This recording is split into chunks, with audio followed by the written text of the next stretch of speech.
So, I wanted to ask you, for our friends back at Concordia who know you and love you, Same here. um, about some new work that you're doing that has to do with music. Well, actually, music is where I started uh, back in 69, 70. Um, but I wa- I was originally interested in American folk music. Then I discovered that there was some folk music in Italy as well, and it had a historical and political relevance. So that's what I was originally doing. And in fact, oral history was a byproduct of that because it began with the stories that folk singers told about the events about which they were singing. So I've sort of gone back to that, working with the music of immigrants to Italy. And the idea is, especially in an urban setting, you know, uh, the question of is there any folklore in the city, in the contemporary metropolis, and in many ways, the very act of singing had been erased from the urban landscape. And suddenly, here you have, these Romanian accordion players, these or these Muslim temples with ritual singing, or a whole community of Bengali, Bangladeshi people playing and singing and dancing their own tune. So suddenly, the idea was contemporary urban folklore, at least in Rome, is the folklore that's converging onto Rome from different parts of the world. And Through the people who are coming. through the people who are coming. And they're not coming as musicians. Some are. Some are. Well, they're not. But I'm not interested in that. There's a very interesting experiment in Rome. Piazza Vittorio is a square in the center of a very multi-ethnic neighborhood, and they have a very successful orchestra. It makes records and everything. So, but I'm looking below the radar of show business, and I'm looking at street musicians, or at the repertoire, what songs do the mothers of the children who are now in school, of the migrant children, what songs do they know? Lullabies, game songs. So that was one thing. And the other thing was, of course, what does all this tell us about the experience of migration and about us, the natives. And at this point, it's sort of a leopard skin landscape, sort of. A lot is just remembering.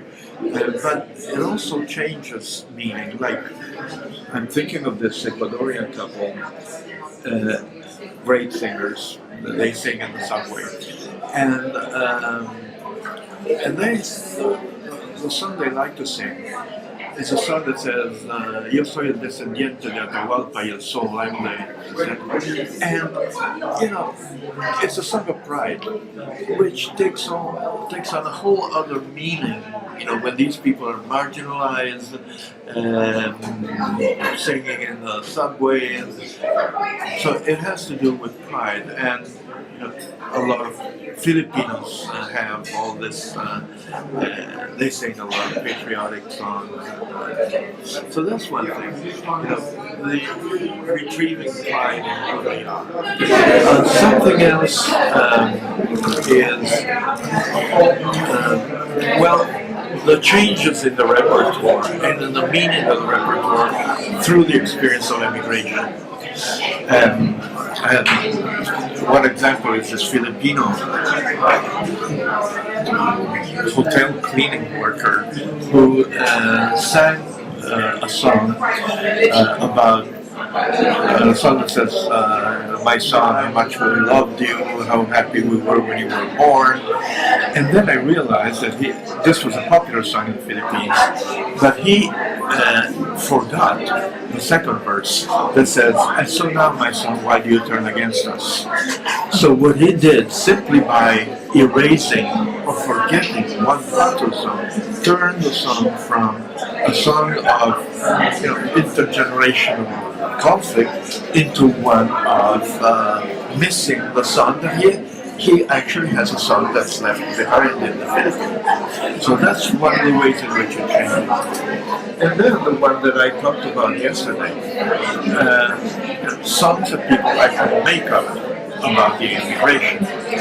And I discussed one by a Somali migrant, and he talks about the song says, I'm running away from arms-bearing animals in Africa, but I'm only a guest here.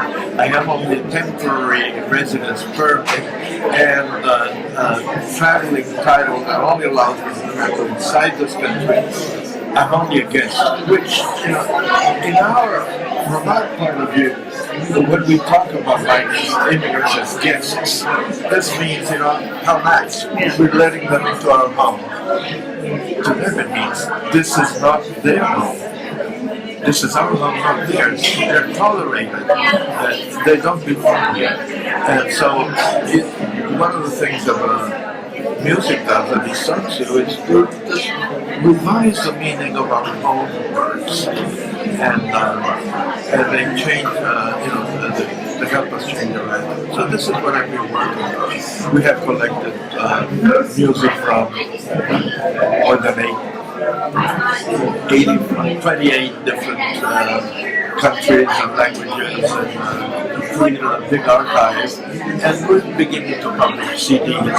CDs. I was going to say, how are you going to put it together? Well, CDs. we've done concerts. We've organized concerts in different parts of Italy with migrant musicians, and I'm just waiting to get some funding to create a series of CDs with these recordings. So, because one of the questions that I guess people are asking here and elsewhere is, who's it for and what do you do with it? And well, it's number one is for the musicians themselves, so they can have a few records and sell them and make a little money. And number two is basically it's for Italians to realize what's going on in our own country. Who's there? it's so beautiful. Thank you so much. Yeah.